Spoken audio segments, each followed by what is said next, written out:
एक बार हजरत ख्वाजा मोइनुद्दीन चिश्ती रहमतुल्लाह अलैहि इस्लाम का पैगाम फैलाने की नीयत से अपने कुछ मुरीदों के साथ अजमेर शरीफ के एक स्थान पर तशरीफ लाए। जिस मुकाम पर हजरत ख्वाजा मोइनुद्दीन चिश्ती रहमतुल्लाह अलैहि ने कयाम किया, वहां के करीब ही एक बड़ा तालाब था जिसे स्थानीय हिंदू लोग अनासागर कहते थे। उस दौर में इस तालाब की वुसात और पवित्रता के कारण हिंदू समाज में इसका बहुत एहतराम किया जाता था। उनका यह अकीदा था कि जो शख्स दिन भर गुनाह करने के बाद इस तालाब में गौस्ल करता है, उसके तमाम गुनाह धुल जाते हैं। इसी वजह से वे इस तालाब को हमेशा दियों से सजाए रखते थे। कहा जाता है कि इस तालाब में हर रात दिए जलाने के लिए तकरीबन 3 मन तेल की जरूरत होती थी। तालाब की पवित्रता के कारण वहां सभी हिंदुओं को दाखिल होने की इजाजत नहीं थी। सिर्फ आला तबके के ब्राह्मण ही वहां गौस्ल कर सकते थे और तालाब के पानी को छू सकते थे। उनका यह मानना था कि अगर ब्राह्मणों के अलावा कोई और तालाब के पानी को छू ले तो पानी नापाक हो जाएगा। हजरत ख्वाजा मोइनुद्दीन चिश्ती रहमतुल्लाह अलैहि और उनके मुरीद लंबे सफर से थके हुए थे।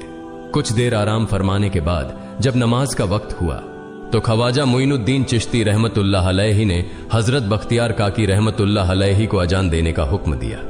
हुक्म पाकर हजरत बख्तियार काकी रहमतुल्लाह अलैहि ने अजान देना शुरू किया। उस वक्त हिंदुस्तान में तौहीद का पैगाम और अजान के अल्फाज किसी ने नहीं सुने थे। जब लोगों ने पहली बार अजान के अल्फाज सुने तो उनके दरमियान हलचल मच गई। लोग अपने घरों से बाहर आकर एक दूसरे से कहने लगे, ये फकीर लोग कहां से आ गए और ये क्या पढ़ रहे हैं। अजान खत्म होने के बाद हजरत ख्वाजा मोइनुद्दीन चिश्ती रहमतुल्लाह अलैहि और उनके साथियों ने अनासागर तालाब पर जाकर वुजू करना शुरू किया। जब हिंदू पुजारियों ने देखा कि एक अजनबी दरवेश उनके मखसूस तालाब का इस्तेमाल कर रहा है तो उनके दिल में गुस्से की आग भड़क उठी। एक पुजारी बोला, यह दरवेश कहां से आ गया? बिना हमारी इजाजत के इसने हमारे पाक तालाब को हाथ लगा दिया। हम इस तालाब को कितना मुकद्दस मानते हैं और इन मुसाफिरों ने इसे नापाक कर दिया है।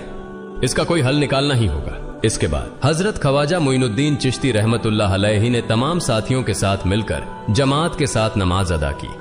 लोग ये मंजर देखने लगे और कहने लगे, ये तो कोई अजीब फकीर है।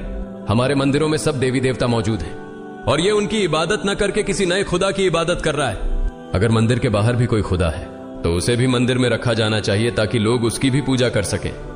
शाम ढलने लगी। शाम होते ही राजा पृथ्वीराज के ऊंटों के चरवाहे अपने ऊंट लेकर उस जगह पहुंचे। इत्तेफाक से हजरत ख्वाजा मोइनुद्दीन चिश्ती रहमतुल्लाह अलैहि उसी जगह पर तशरीफ फरमा थे जहां आमतौर पर राजा के ऊंट आराम किया करते थे। चरवाहों ने देखा कि एक दरवेश का काफिला उनके मुकाम पर आकर बैठा है। उन्होंने हजरत ख्वाजा मोइनुद्दीन चिश्ती रहमतुल्लाह अलैहि और उनके साथियों से कहा, अरे फकीर बाबा, आप कहां से तशरीफ लाए हैं और यहां आकर बैठ गए? क्या आपको मालूम नहीं कि यहां रोजाना राजा पृथ्वीराज के ऊंट आराम फरमाते हैं? राजा के ऊंट यहां आराम करते हैं। ये जानते हुए भी आपने यहां बैठने की जुर्रत कैसे की? हजरत ख्वाजा मोइनुद्दीन चिश्ती रहमतुल्लाह अलैहि ने उन चरवाहों को नरमी से जवाब दिया, बाबा, हम मुसाफिर हैं और अनजान हैं। हमें मालूम नहीं था कि इस मुकाम पर राजा के ऊंट आराम करते हैं। चूंकि हम पहले ही यहां रात गुजारने का इरादा कर चुके हैं, तुम अपने ऊंटों को आज किसी और जगह आराम देने ले जाओ। आसपास बहुत सी जगहें हैं। हजरत ख्वाजा मोइनुद्दीन चिश्ती रहमतुल्लाह अलैहि का जवाब सुनकर पृथ्वीराज के चरवाहे बोले, फकीर की हिम्मत तो देखो, कहता है कि राजा के ऊंटों को कहीं और ले जाएं और खुद यहां बैठे रहेंगे। फकीर बाबा, यह तो हरगिज मुमकिन नहीं है। राजा के ऊंट अपने ही मुकाम पर बैठेंगे। यह कहकर चरवाहों ने हजरत ख्वाजा मोइनुद्दीन चिश्ती रहमतुल्लाह अलैहि और उनके साथियों को वहां से उठाने के लिए दुर्व्यवहार करना शुरू कर दिया। हजरत ख्वाजा मोइनुद्दीन चिश्ती रहमतुल्लाह अलैहि बहुत ही सरल स्वभाव के थे। जब उन्होंने देखा कि चरवाहे दुर्व्यवहार कर रहे हैं तो उन्होंने बख्तियार काकी रहमतुल्लाह अलैहि से कहा, बख्तियार, हम यहां बैठकर क्या करेंगे? जब राजा के ऊंटों को यहीं बैठाना है तो रहने दो, ऊंट यहीं बैठे, हम यहां से जा रहे हैं। यह कहकर हजरत ख्वाजा मोइनुद्दीन चिश्ती रहमतुल्लाह अलैहि अपने साथियों के साथ वहां से चले गए। अगली सुबह जब ऊंटों को फिर से चरागाह में ले जाने का समय आया तो चरवाहे ऊंटों को उठाने की कोशिश करने लगे, लेकिन बार बार कोशिश के बावजूद वे ऊंटों को उठा नहीं सके, क्योंकि अल्लाह के वली हजरत ख्वाजा मोइनुद्दीन चिश्ती रहमतुल्लाह अलैहि ने कहा था कि ऊंट यहीं बैठेंगे। अल्लाह रब्बुल आलमीन ने उनकी यह दुआ कबूल कर ली थी और ऊंटों को आदेश दिया था कि जब तक मोइनुद्दीन चिश्ती खुद नहीं कहेंगे तब तक वे यहीं बैठे रहेंगे। इसके बाद चरवाहे ऊंटों के न उठने का कारण जानने लगे। उनमें से एक नेक चरवाहा था जिसने कहा, क्या तुम्हें याद है कि हमने कल यहां से एक दरवेश को उठाया था? जाते जाते उन्होंने कहा था कि हम जा रहे हैं, राजा के ऊंट यहीं बैठेंगे। मुझे लगता है कि उनके कहे शब्दों के कारण ही राजा के ऊंट उठ नहीं पा रहे हैं। शायद वह कोई बड़े वली हैं या अल्लाह का कोई अवतार है। इस बात को महामहिम राजा के समक्ष रखते हैं। इसके बाद चरवाहे पृथ्वीराज के पास पहुंचे और हाथ जोड़कर निवेदन किया, महाराज, हमने बहुत कोशिश की, लेकिन आपके ऊंटों को उनके स्थान से नहीं उठा सके और उन्हें चरागाह में घास चराने नहीं ले जा पा रहे हैं। राजा पृथ्वीराज ने आश्चर्य से पूछा, क्या ऊंटों को कोई बीमारी है जिस कारण वे उठ नहीं पा रहे? चरवाहों ने कहा, महाराज, ऊंट पूरी तरह स्वस्थ हैं, उन्हें कोई बीमारी नहीं है। पृथ्वीराज ने कहा, तो फिर वे अपनी जगह से क्यों नहीं उठ रहे? चरवाहों ने कहा, महाराज, कल उस स्थान पर एक दरवेश बैठे थे, हमने उनके और उनके साथियों के साथ काफी दुर्व्यवहार किया और उन्हें वहां से उठा दिया था। जाते जाते उन्होंने कहा था, राजा के ऊंट यहाँ बैठेंगे और उठेंगे नहीं। हमें लगता है कि दरवेश की बद्दुआ के कारण ही ऊंट अपनी जगह से नहीं उठ पा रहे हैं। तब पृथ्वीराज ने हुक्म दिया, अच्छा, जाओ और उस दरवेश को मेरे पास ले आओ। जब हजरत ख्वाजा मोइनुद्दीन चिश्ती रहमतुल्लाह अलैहि पृथ्वीराज के दरबार में पहुंचे तो पृथ्वीराज ने उनसे पूछा, ए दरवेश, आपने मेरे ऊंटों को क्यों पंगु बना दिया है? मेरे ऊंट भूखे मर रहे हैं, कृपया अपना जादू उनसे हटा लें। अगर जादू नहीं हटाया तो मेरे ऊंट भूखे मर जाएंगे। पृथ्वीराज की बात सुनकर हजरत ख्वाजा मोइनुद्दीन चिश्ती रहमतुल्लाह अलैहि मुस्कुराते हुए बोले, हे अल्लाह के बंदे, हम मुसलमान हैं और मुसलमान कभी जादू नहीं करते। तुम्हारे ऊंटों को मैंने नहीं बल्कि इस संसार के पालनहार महान अल्लाह रब्बुल आलमीन ने बैठाया है। उनकी आज्ञा से ऊंट बैठे हैं और उनकी आज्ञा से ही उठेंगे। लेकिन मैं उस सर्वशक्तिमान से प्रार्थना कर सकता हूं कि वह तुम्हारे ऊंटों को उठने की अनुमति दे। इसके बाद हजरत ख्वाजा मोइनुद्दीन चिश्ती रहमतुल्लाह अलैहि ने अल्लाह से दुआ की, हे अल्लाह, इन ऊंटों को उनकी जगह से उठने की तौफीक दें। हजरत ख्वाजा मोइनुद्दीन चिश्ती रहमतुल्लाह अलैहि की दुआ करते ही चरवाहों ने देखा कि ऊंट अपनी जगह से उठकर चरागाह की ओर बढ़ने लगे। यह दृश्य देखकर चरवाहे चकित रह गए और हजरत ख्वाजा मोइनुद्दीन चिश्ती रहमतुल्लाह अलैहि की करामत की खबर पूरे अजमेर में फैल गई। जैसे जैसे हिंदुओं के बीच हजरत ख्वाजा मोइनुद्दीन चिश्ती रहमतुल्लाह अलैहि की करामत की बातें फैलने लगीं और इस्लाम की महानता उनके सामने प्रकट होने लगी, मंदिर के पुजारी भयभीत हो गए। वे सोचने लगे, अगर यही चलता रहा तो सभी हिंदू मुसलमान बन जाएंगे।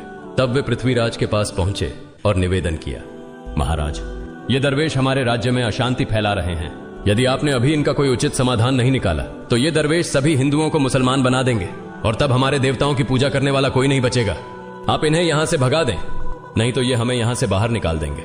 महाराज, हम आपको एक और भयावह बात बताना चाहते हैं। ये दरवेश कहते हैं कि जिन मूर्तियों की हम पूजा करते हैं वे पूजनीय नहीं है। उनका कहना है कि ये केवल निर्जीव पत्थर है जिनमें कोई शक्ति नहीं है। ये साधारण लोगों को इस तरह की बातें बताकर भ्रमित करना चाहते हैं। सबसे आपत्तिजनक बात यह है कि ये दरवेश हर दिन 5 बार हमारे पवित्र तालाब में हाथ लगाकर उसे अपवित्र कर रहे हैं। पुरोहितों की बात सुनकर पृथ्वीराज ने हजरत ख्वाजा मोइनुद्दीन चिश्ती रहमतुल्लाह अलैहि को बुलाया। जब हजरत ख्वाजा मोइनुद्दीन चिश्ती रहमतुल्लाह अलैहि उनके दरबार में पहुंचे तो पृथ्वीराज ने कहा, ए दरवेश, हम देख रहे हैं कि आप गोमाता का मांस खाते हैं और हमारे देवताओं का अपमान करते हैं। हमारे धर्म के बारे में तरह तरह की उल्टी सीधी बातें कर रहे हैं। हम यह सहन नहीं कर सकते। हम यह भी देख रहे हैं कि आप हमारे पवित्र तालाब को अपने अपवित्र हाथों से खराब कर रहे हैं। आप तुरंत हमारे देश से चले जाएं। हजरत ख्वाजा मोइनुद्दीन चिश्ती रहमतुल्लाह अलैहि ने कहा, बाबा, हम लोग तो केवल वुजू करते हैं, नहाते नहीं। अगर पूरी देह के स्पर्श से आपके तालाब का पानी खराब नहीं होता है तो केवल हमारे हाथ और चेहरे के पानी से तालाब अपवित्र कैसे हो सकता है? यह सुनकर पृथ्वीराज ने कहा, वे सभी लोग हमारे धर्म के हैं जबकि तुम लोग कहीं और से आ गए हो। तुम हमारे धर्म के नहीं हो, इसलिए तुम्हारे हाथ लगाने से हमारा तालाब अपवित्र हो जाता है। तब हजरत ख्वाजा मोइनुद्दीन चिश्ती रहमतुल्लाह अलैहि ने कहा, अच्छा बाबा, हम अब आपके तालाब के पानी को हाथ नहीं लगाएंगे, लेकिन हमें पानी की जरूरत है तो हम चाहते हैं कि केवल एक बर्तन में पानी ले लें।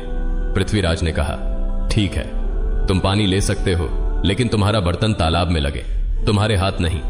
अगर तुम्हारे हाथ स्पर्श करें तो हम इसके खिलाफ सख्त कार्रवाई करेंगे। राजा के साथ सहमति के बाद हजरत ख्वाजा मोइनुद्दीन चिश्ती रहमतुल्लाह अलैहि ने अपने मुख्य खलीफा बख्तियार काकी रहमतुल्लाह अलैहि से कहा, बख्तियार, जाओ और राजा के तालाब से एक बर्तन में पानी ले आओ, लेकिन बहुत सावधानी से पानी लेना ताकि तुम्हारा हाथ तालाब के पानी को छू न सके। बख्तियार काकी रहमतुल्लाह अलैहि हजरत ख्वाजा मोइनुद्दीन चिश्ती रहमतुल्लाह अलैहि के आदेश का पालन करते हुए आना सागर से पानी लेने गए। उन्होंने बर्तन को तालाब में डुबोया और उनका हाथ पानी को नहीं छू सका क्योंकि चमत्कारवश पूरा तालाब एक छोटे बर्तन में समा गया। आना सागर पूरी तरह से सूख गया और उसकी तली में केवल सूखी रेत दिखाई देने लगी। जब पुरोहितों ने देखा कि उनके पवित्र तालाब में एक भी बूंद पानी नहीं बची है और वह मरुस्थल की तरह सूख गया है तो वे घबराते हुए राजा पृथ्वीराज के पास गए और बोले, महाराज, यह तो भारी संकट हो गया है। पृथ्वीराज ने पूछा, क्या हुआ? पुरोहितों ने कहा, उस दरवेश ने हमारे पूरे तालाब का पानी ले लिया है। अब हमारे पवित्र तालाब में एक बूंद भी पानी नहीं है। अगर इस तालाब में पानी नहीं होगा तो हम अपने पापों का प्रायश्चित कैसे करेंगे? दूर दूर से हजारों हिंदू लोग इस तालाब में स्नान करने आते हैं ताकि वे अपने पाप धो सकें। अगर पानी नहीं रहेगा तो वे यहां आना बंद कर देंगे, जिससे हमारा बड़ा नुकसान होगा और अजमेर की मान मर्यादा मिट्टी में मिल जाएगी। पृथ्वीराज गहरे विचार में पड़ गए। वे हजरत ख्वाजा मोइनुद्दीन चिश्ती रहमतुल्लाह अलैहि के खिलाफ कोई कठोर कदम उठाने से झिझक रहे थे, क्योंकि उन्हें आशंका थी कि अगर उन्होंने दरवेश के खिलाफ सैनिक भेजे और दरवेश ने सैनिकों पर भी जादू कर दिया तो उनकी परेशानी और बढ़ जाएगी। इसलिए उन्होंने कहा, तुम लोग जाओ और उस दरवेश को मेरे पास बुलाकर लाओ। मैं देखता हूं कि वह क्या चाहता है। अगर उसकी मांग उचित होगी तो हम उसे मान लेंगे, और यदि उचित नहीं हुई तो हम माफी मांगकर अपना तालाब का पानी वापस ले लेंगे। जब हजरत ख्वाजा मोइनुद्दीन चिश्ती रहमतुल्लाह अलैहि पृथ्वीराज के दरबार में पहुंचे तो पृथ्वीराज ने कहा, ऐ बाबा, आपने हमारे तालाब का सारा पानी ले लिया है। हम अपने पापों का प्रायश्चित कैसे करेंगे? पूरे दिन के पाप हम इस तालाब में स्नान करके धोते हैं। अगर तालाब में पानी नहीं होगा तो हम अपने पाप कैसे धोएंगे? हजरत ख्वाजा मोइनुद्दीन चिश्ती रहमतुल्लाह अलैहि ने उत्तर दिया, देखो बाबा, तुम्हारे पास आना सागर है, पर दुनिया के हर कोने में ऐसा तालाब नहीं है, तो क्या वे लोग अपने पाप कैसे धोएंगे? पापों को धोने की ताकत इस तालाब के पानी में नहीं है। पापों को माफ करने वाला केवल अल्लाह है, जिसने आकाश, धरती और पूरी सृष्टि बनाई है। उसकी इजाजत के बिना एक पत्ता भी नहीं हिलता। इसलिए मैं तुम्हें इस भ्रम को छोड़कर सही राह पर आने की दावत देता हूं। वहां मौजूद हजारों हिंदू हजरत ख्वाजा मोइनुद्दीन चिश्ती रहमतुल्लाह अलैहि की बातें मंत्रमुग्ध होकर सुन रहे थे। इसके बाद उन्होंने कहा, जाओ बख्तियार, जिस बर्तन में तुमने तालाब का पानी लिया था उसे वापस तालाब में डालाओ। बख्तियार काकी रहमतुल्लाह अलैहि हजरत ख्वाजा मोइनुद्दीन चिश्ती रहमतुल्लाह अलैहि के हुक्म से आना सागर में बर्तन का पानी डालने गए। जैसे ही बर्तन का पानी तालाब में डाला, आना सागर फिर से पानी से लबालब भर गया। इस चमत्कार को देखकर वहां मौजूद कई हिंदुओं ने कलमा पढ़कर इस्लाम कबूल कर लिया। यह देखकर हिंदू पुरोहितों और पंडितों की चिंता बढ़ गई। वे पृथ्वीराज के पास गए और बोले, महाराज, यदि अब कोई उपाय नहीं किया गया तो सारे हिंदू मुसलमान हो जाएंगे। पृथ्वीराज ने कहा, मुझे सलाह दो, इस दरवेश का मुकाबला कैसे किया जा सकता है? पुरोहितों ने कहा, यह दरवेश एक बड़ा जादूगर है, इसलिए इसका मुकाबला भी जादू से करना होगा। हमारे बीच एक बड़े पुरोहित और जादूगर रामदेव हैं, उन्हें इसके मुकाबले में भेजें। अगर वह जादू से इसे हरा सके तो हम अपने हिंदू धर्म का गौरव फिर से प्राप्त कर सकेंगे। पृथ्वीराज ने रामदेव को बुलाकर कहा, रामदेव, मैं तुम्हें इस दरवेश को जादू से हराने की जिम्मेदारी दे रहा हूं। अगर तुम उसे हरा सके तो हम अपने धर्म का गौरव फिर से पा सकेंगे। रामदेव ने पृथ्वीराज को आश्वस्त करते हुए कहा, महाराज, आप चिंता न करें, इस दरवेश को हराना मेरे लिए बहुत आसान है। मैं आपके समक्ष हमारे धर्म का गौरव वापस लाकर रहूंगा। इसके बाद रामदेव अपने साथियों के साथ हजरत ख्वाजा मोइनुद्दीन चिश्ती रहमतुल्लाह अलैहि के सामने मुकाबले के लिए पहुंचा। उसने कहा, मोइनुद्दीन, अगर तुम में ताकत है तो मुझसे जादू का मुकाबला करो। मैंने तुम जैसे बहुत से जादूगरों को हराया है, तुम्हें हराना तो मेरे लिए साधारण बात है।